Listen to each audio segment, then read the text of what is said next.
All right, today's lesson is specifically talking about two types of lines. We're talking about specifically parallel lines and perpendicular lines. Whenever we talk about parallel and perpendicular, we need to know two things about parallel lines and two things about perpendicular lines, okay?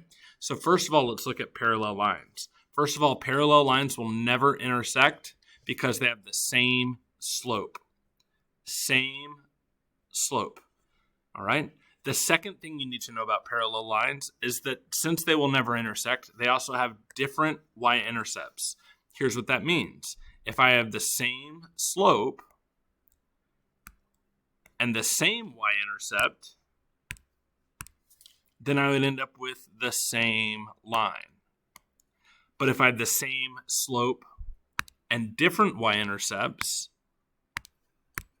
then I would have same slope and then different y-intercepts. Then I would have parallel lines. So I can't have the same slope and the same y-intercept because I would get the same line. But I can have the same slope and different y-intercepts, thus giving me parallel lines. These lines will maintain the same distance apart from each other forever and ever and ever, and they will never ever touch. Their distance will always be the same from each point. All right, so what does that look like in our stuff? Well, let's see. It says, what is the slope of all lines that are parallel to this? Well, parallel, we need the same slope. So I'm going to look at my slope. This one says -1/2. So what is the slope of all lines that are parallel to this? Well, our slope for every line that is parallel would be m is equal to -1/2. Same slope, different y-intercepts, okay? So number 2, it says, what is the slope of all lines that are parallel to this next line? Well, this next line is in standard form. There's a couple of ways you can find out the slope in standard form. First, I could change it to slope-intercept form. I could move my x over by subtracting 8x on both sides and then dividing by -2, so I would isolate my y. Or remember I taught you an equation to find slope out of standard form. That equation was -a over b. Okay? So let's identify our a. Remember, standard form is a. Our equation for standard form is ax plus by equals c. So my a is +8. So a negative a would be -8.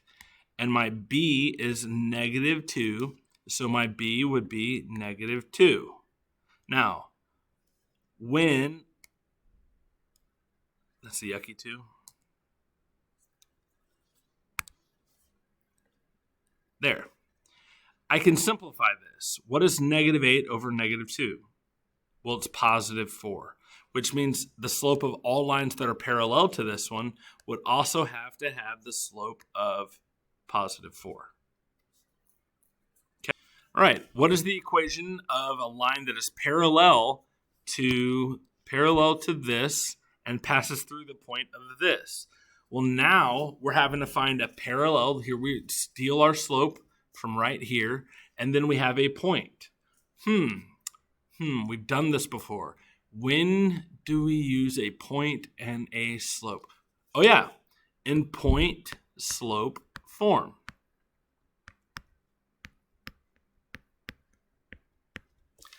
So we're going to steal our slope, and we're going to use this point to create a new equation. So y, we have a +4 for y1, so -4 is equal to, we're stealing this slope, 2/3, times x. We have a point here of +3, so we're going to, -3, so we're going to write +3. But it wants the equation of this line, so we're going to go ahead and transfer this into slope-intercept form. We're going to distribute.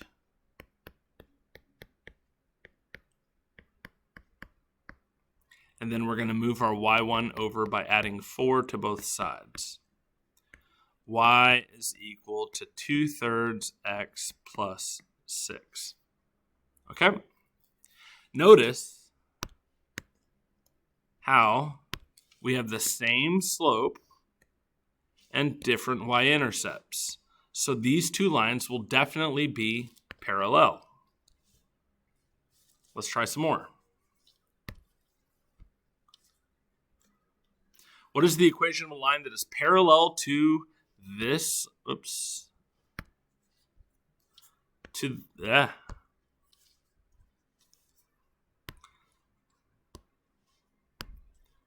What is the equation of a line parallel to this in standard form and passes through this point? How on earth am I going to steal my slope from this form? Oh yeah, negative a over b. My a is 3, so I'll write negative 3. My b is negative 1, so over negative 1. So what would my slope have to be? Well, those cancel out, and 3 over 1 is 3. So I know that my m is going to be 3, and this is going to be my x1 and my y1. Great. Plug it in. Y plus 7, because subtraction is built into the equation, is equal to 3. That's the slope that we stole from this equation up here, times x plus 3, because subtraction is built into the equation. Now I'm going to do my 2 steps to get it in slope-intercept form. Distribute the 3.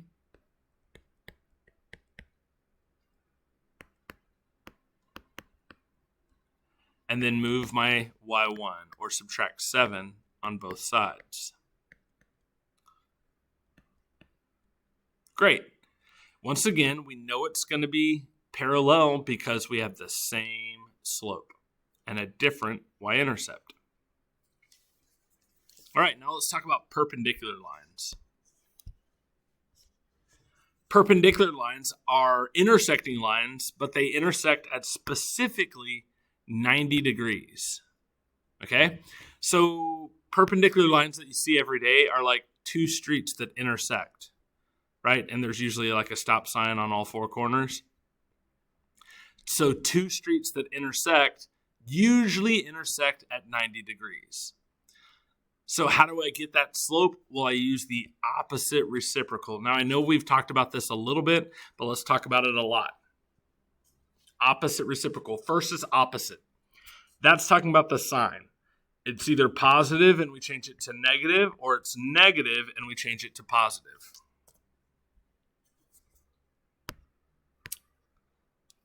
Negative, and then we change it to positive. So that's the first thing that we do. The second thing is reciprocal. Now, reciprocal is just a fraction that's flipped. So if I have a fraction a over b, the reciprocal of that fraction would be b over a. So I do both things. I change the sign, and then I flip the fraction. Okay? So if we want to find the perpendicular, by the way, this upside down T looking thing just means perpendicular. It's the math symbol for perpendicular, just like this would be the math symbol for parallel. All right. So our current slope is 2 over 7. So let's do the opposite, meaning change the sign. It's a positive, so what do we need to change it to? We need to change it to a negative. So first we change its sign to a negative, and then we flip the fraction. It's currently 2 over 7, so we're going to change it to 7 over 2. So negative 7 over 2. We change the sign from positive to negative, and we flip the fraction from 2 over 7 to 7 over 2. So a perpendicular slope should be negative 7 over 2. What is the slope of all lines that are perpendicular to this slope? Once again, we change the sign and flip the fraction. It's currently a positive 1/3, so ours will be a negative 3 over 1, or just negative 3 after we simplify. Our numerator became our denominator, and our denominator became our numerator. It's currently positive, and we changed it to negative. So that's the opposite reciprocal. Let's do this one down here. First, we have to find our slope in standard form. Once again, that's negative a over b. So our current slope, or our current a, is negative 10. So a negative 10 would be a positive 10 over negative 2. That's our b, negative 2. This reduces to negative 5. We like to keep them as fractions, so let's keep it as negative 5 over 1. And let's make this a perpendicular slope to negative 5 over 1. First, you're going to change its sign from negative to positive. So it's currently negative. Now we're going to change it to positive. And then you're going to flip your fraction. Your denominator becomes your numerator, and your numerator becomes your denominator. So positive 1 over 5. That would be the slope of all lines that are perpendicular to this formula. Let's try some more.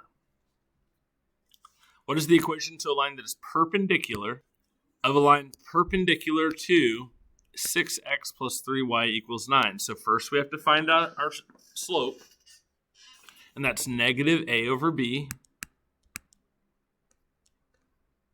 or negative 6 over positive 3, which reduces to negative 2, but we like to keep it a fraction, so we'll keep it as negative 2 over 1.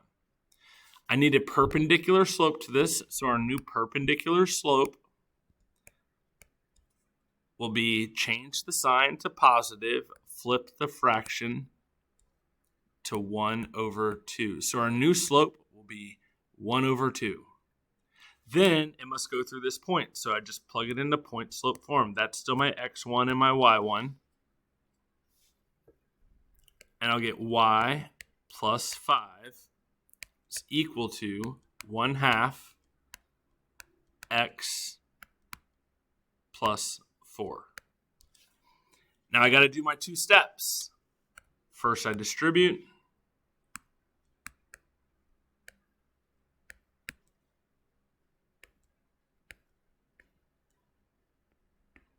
And I get 1/2 x plus 1/2 times 4 will give me 2. Now I move my y over, my y1.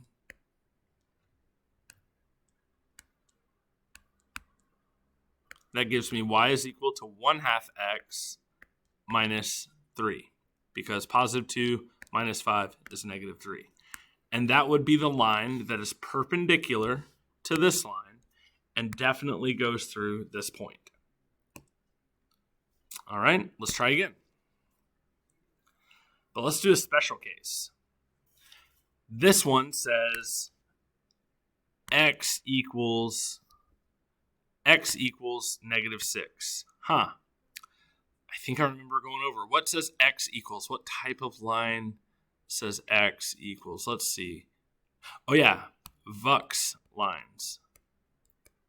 That means that if this was an x and y axis, that this would be a vertical line with an undefined slope going through the x-axis at negative 6.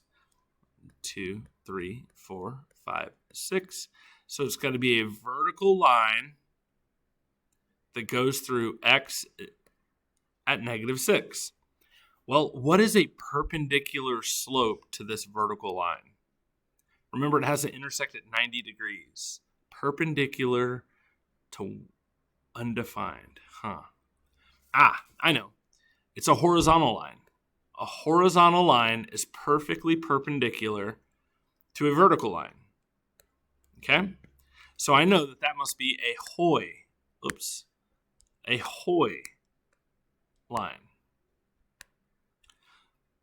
Okay? So I know that this vertical line has an undefined slope. What kind of slope does this horizontal line have? Well, it's a horizontal line with a 0 slope going through the y-axis. So what is the slope of a line perpendicular to x equals negative 6? Well, that slope is 0. Because perpendicular to a Vux line is a Hoy line, and perpendicular to a Hoy line is a Vux line. Let's try some more.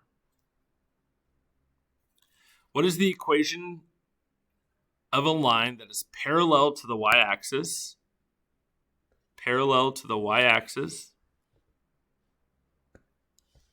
and passes through the point 3, negative 4? Well, let's graph it. Make your own tiny graph. If you need to pause the video at any time or rewind the video at any time, this is available on Schoology, or if you missed something, feel free to watch it as many times as you want. So we're going to plot this point, 3, -4. So 1, 2, 3, -1, 2, 3, 4. So there's our point. And I know that it's parallel to the y-axis. Well, this is my y-axis. So I want it parallel to this line right here. Okay, so it's got to be that line right there. Well, what type of line is that? Well, yes, it's a little bit curvy and squiggly and messed up, but it's a vertical line. So this is our Vux line. Now, what is this equation? Well, I know that this is a vertical line with an undefined slope, and it's x equals wherever it goes through the x-axis. So x equals 3. And that would be our final answer. Now this one down here says, what is the equation of a line that's parallel to the x-axis and 4 units above the x-axis? So parallel to the x and 4 units above the x. Well, here's our x-axis. 4 units above would be 1, 2, 3, 4. And parallel to this line, well, it would have to be another horizontal line. So what is the equation for that line? Well, it's a horizontal line which has a 0 slope, and it goes through the y-axis at y equals whatever that number is, which is 1, 2, 3, 4. Y equals 4 would be our equation for this line. Let's try some more. What is the equation of a line that is perpendicular? Let's see, perpendicular to the y-axis and passes through -2, 2. Okay, so let's first graph this point. -2, 1, 2, up 1, 2. There's our point, and it's perpendicular to the y-axis. Our y-axis is the y-axis is the vertical axis. So perpendicular to that, remember that's intersecting at 90 degrees. So perpendicular lines intersect perfectly at 90 degrees. So I know my line has to be this type of line right here. Since my y-axis looks like this one, I know that perpendicular will be this way. So let's make one of these lines through this point. A horizontal line through that point. That is a horizontal line with a 0 slope going through the y-axis. So it's y equals whatever this number is, 2. And that's it. All right, this is the last problem. Here we go. What is the equation of a line that is perpendicular to the x-axis and 3 units to the left of the y-axis? Okay. Well, first of all, 3 units to the left of the y. Here's the y-axis, so we know it's going to be 3 units to the left of that y-axis, and we know that it's going to be perpendicular to the x-axis. Our x-axis is this one. Our x-axis is the horizontal axis, and perpendicular to that would be crossing at 90 degrees. So a perfectly vertical line. All right, let's draw a vertical line that is 3 units to the left of the y-axis. Well, I know that's a vertical line with an undefined slope, and it goes through the x-axis at x equals 1, 2, 3, -3. So that would be our equation. Once again, please watch this as many times as you want. Please feel free to pause and work this stuff out. Please feel free to watch as much of this as you need to, all that good stuff. I'll be back on Monday, and we'll make sure to recover Thursday and Friday's lesson when I get back. Okay? Bye.